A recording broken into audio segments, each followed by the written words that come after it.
बालभारती इयत्ता 5वी विषय मराठी पाठ 9वा.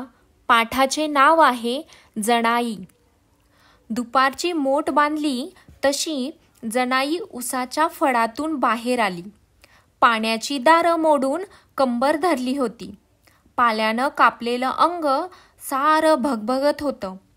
केव्हा घरात जाऊन पडीन असं तिला झालं होतं.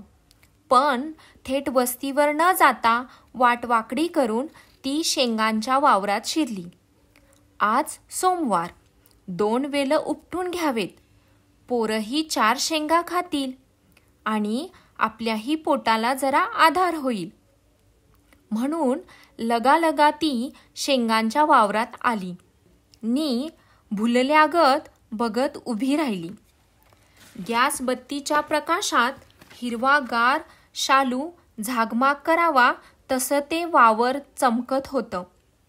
वर ऊन असली तरी खाली गार वाटत होतं. शेंगांना आलेली पिवळी फुलं बेलबुट्टीगत दिसत होती. हिरव्या पिवळ्या रेशमी धाग्यांचा एक रुमालच खाली विणला होता. रात्र दिवस घाम गाळून आपल्या हातांनी काढलेल्या त्या कशिद्याकडे बघत जनाई थोडा वेळ उभी राहिली आणि एकाएकी एक विमान चालण्याचा आवाज कानावर येऊ लागला. भर दुपारची वेळ आणि रो रो रो करून आवाज कानावर येऊ लागला. अगं बाई, विमान? म्हणून तिनं वर बघितलं. वर काहीच नव्हतं. नुसतं कोरडं आभाळ पसरलं होतं. निळभोर आभाळ. चिटपाखरू सुद्धा नव्हतं. आणि रो रो रो असा आवाज तेवढा कानावर येत होता. कुठून आवाज येतोय हे कळेना आणि झेंडू फुटल्यागत झाला.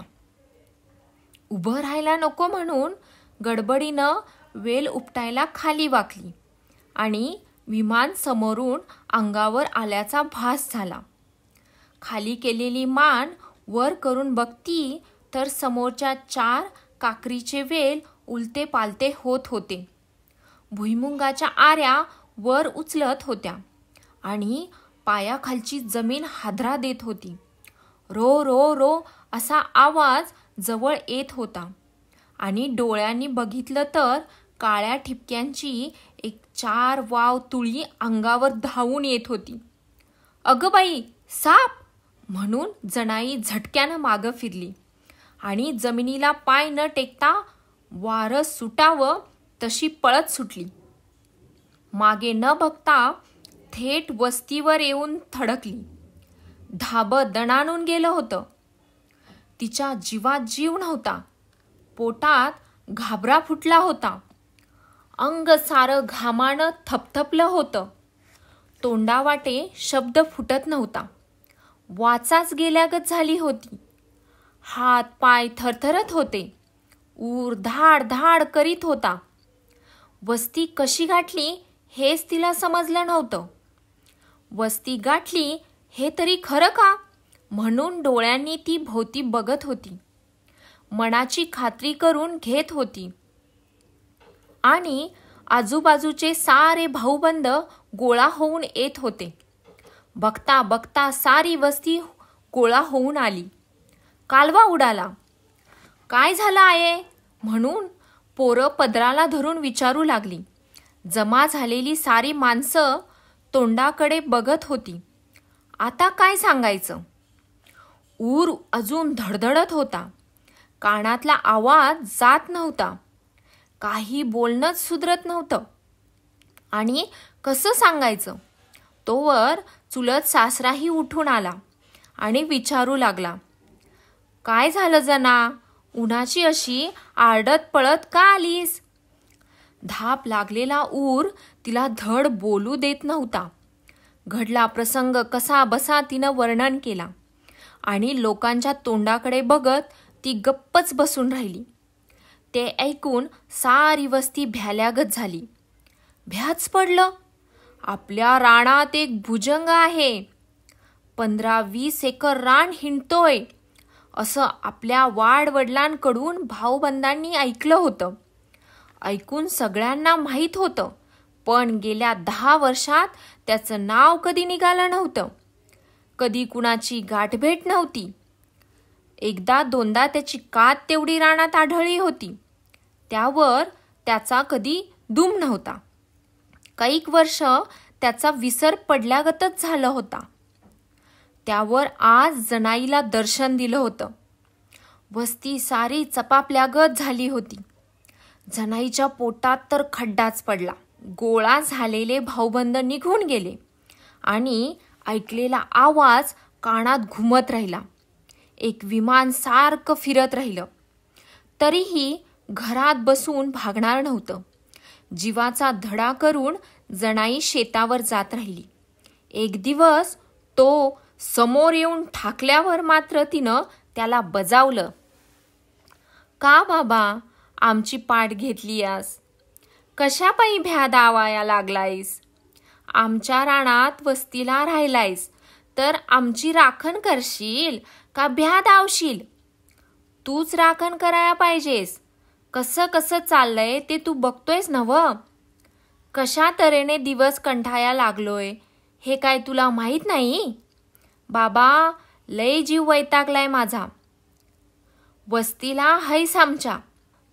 लय नाही, थोडी तरी तुला कळकळ याय पाहिजे.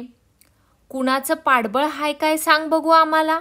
माझ्याशिवाय कोण पुढं होऊन करणारं हाय काय आमच्या घरात? मग बाई माणसाला इनाकारणी त्रास देणं हे तुझं काम नाही. माझ्या वाट्याला तू जाऊ नयेस. ह्याच्या परास काय तुला मी आता जास्त सांगत नाही. सांगायचं ते तुला सगळं सांगितलंय. आता निवांत जरा झाडाखाली बसून भाकरी खातो. तवर आपला कुठंतरी गपगार निघून जा कसा. माझी भाकरी खाऊन झाली म्हणजे मी जुंधळा कापायला लागणार बघ. असं बसून कसं भागल? दिवस बुडूस्तवर मला सगळं रान मोकळं करायला पाहिजे. हे बघ, आता शेवटचं तुला हात जोडतो. मी मरायला आलोय. काय करायचं ते तुझं तू ठरव. खाऊ मी भाकर आता? परवानगी घेतल्यागत करून जनाई तिथून हलली. बांधाच्या एका झाडाखाली सावलीला येऊन बसली. फडक्यातली भाकरी काढून हातावर घेतली आणि रानाकडं बघत निवांत घास मोडू लागली. तिथे 2 घटका बसून तिनं साव चित्तानं जेवण केलं. दोन्ही भाकरी तेवढ्या पोटात घातल्या. संग आणल्यालं तांब्यावर पाणी प्याली. डरकन 2 ढेकर आले आणि मग ती उठली. आडवा पदर बांधून रानात शिरली. हातात विळा घेतला आणि मनगटासारखी धाटं भराभरा खाली जमिनीला लोळणं घेऊ लागली. धड्याचे लेखक आहेत शंकर पाटील. आता आपण या धड्यातील काही शब्दार्थ पाहणार आहोत. पाण्याची दारे मोडणे. पाण्याची दारे मोडणे म्हणजेच पाटाचा प्रवाह बदलणे. झेंडू फुटणे. झेंडू फुटणे म्हणजेच भीतीपोटी तोंडाला फेस येणे. आरी. आरी म्हणजे काय हो? भुईमुंगाची जमिनीवर पसरलेली वेल. वाव. वाव म्हणजे हाताने मोजायचे माप. तुळी. तुळी म्हणजे तुळई. दुम. दुम म्हणजे पत्ता. ह्याच्या परास. ह्याच्या परास म्हणजे ह्यापेक्षा. साव चित्तानं. साव चित्तानं म्हणजे शांतपणे. धाट. धाट म्हणजे ज्वारी व बाजरीचे कणीस कापून राहिलेला भाग. थँक्यू. असं सोबत राहूया, छान छान अभ्यास करूया.